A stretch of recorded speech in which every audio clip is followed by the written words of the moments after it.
Madam Speaker, I seek recognition for a question of personal privilege.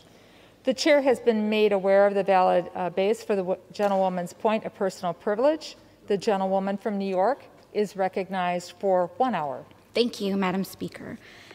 And I would also like to thank many of my colleagues for the opportunity to not only speak today, but for the many members from both sides of the aisle who have reached out to me in support following an incident earlier this week.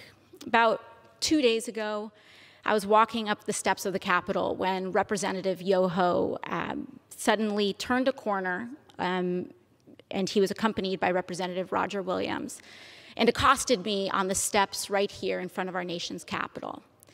I was minding my own business, walking up the steps, and Representative Yoho put his finger in my face. He called me disgusting.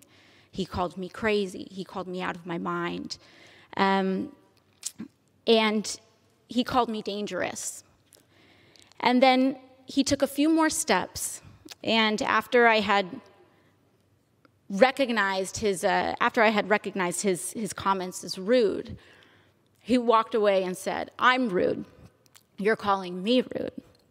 I took a few steps ahead, and I walked inside and cast my vote, because my constituents send me here each and every day to fight for them and to make sure that they are able to keep a roof over their head, that they're able to feed their families, and that they're able to carry their lives with dignity.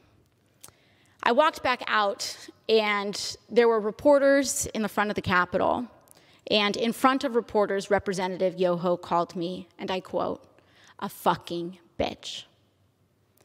These are the words that Representative Yoho levied against a congresswoman, the congresswoman that not only represents New York's 14th congressional district, but every congresswoman and every woman in this country, because all of us have had to deal with this in some form, some way, some shape, at some point in our lives.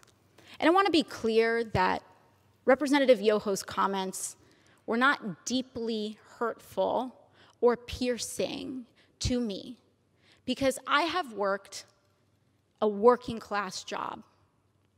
I have waited tables in restaurants. I have ridden the subway.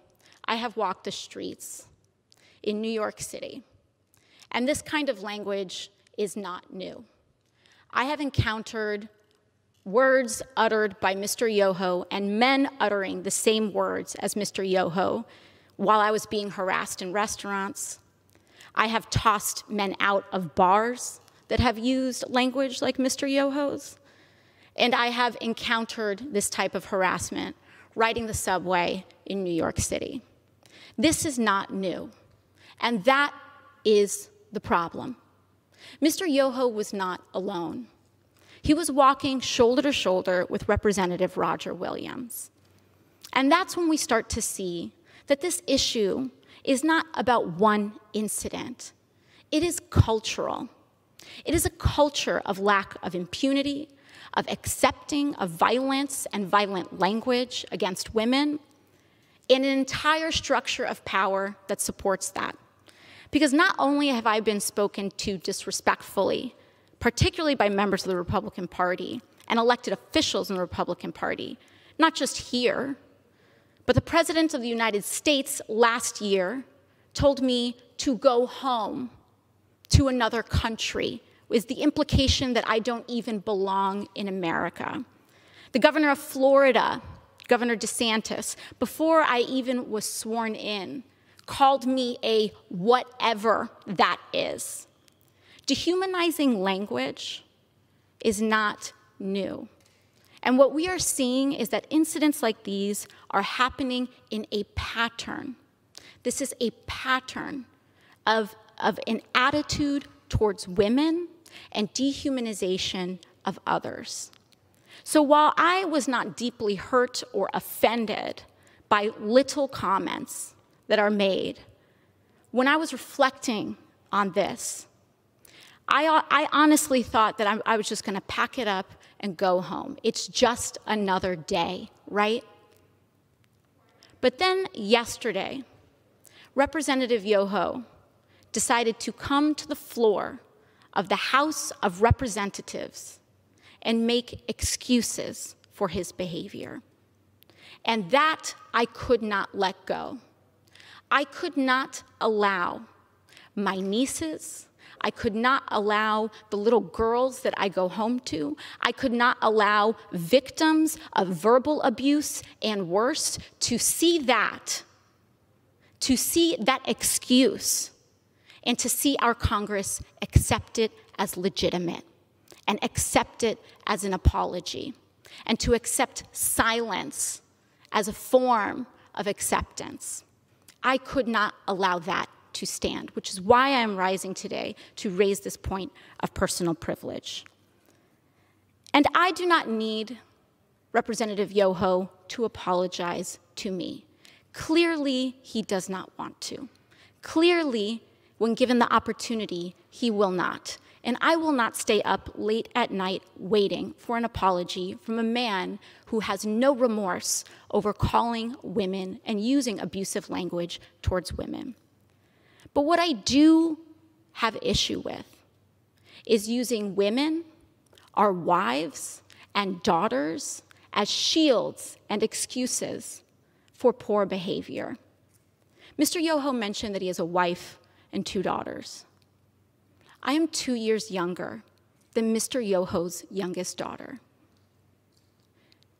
I am someone's daughter, too.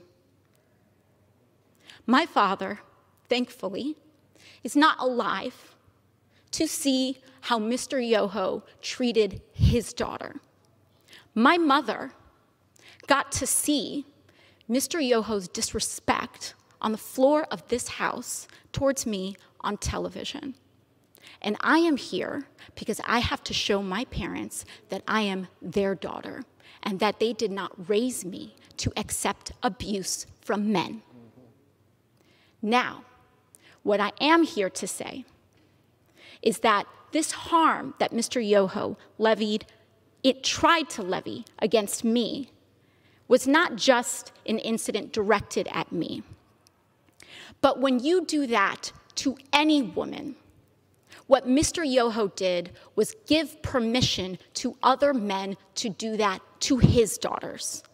In using that language in front of the press, he gave permission to use that language against his wife, his daughters, women in his community. And I am here to stand up to say that is not acceptable. I do not care what your views are. It does not matter how much I disagree or how much it incenses me or how much I feel that people are dehumanizing others. I will not do that myself. I will not allow people to change and create hatred in our hearts.